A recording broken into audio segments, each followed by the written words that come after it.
Is the that is the pot I ordered from Amazon. Because of a damaged packaging, I got it for less than 40 euros. Now it is it's quite large, and we use it to sterilize the glassware when we do the bottling of fruit and stuff like that. Here you can see it on the wood stove, and I'm extremely happy with both the quality and the price of this product.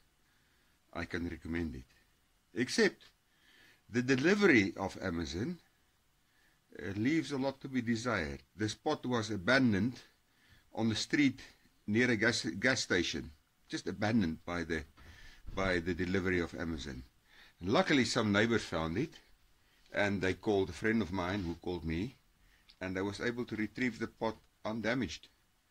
I don't know what happened to Amazon, but between my last order and this one, something seriously went wrong. I don't know how to report this, because in the app of Amazon it's impossible to report these kind of things. But there it is. The pot itself is decent quality, stainless steel. It does its job super well.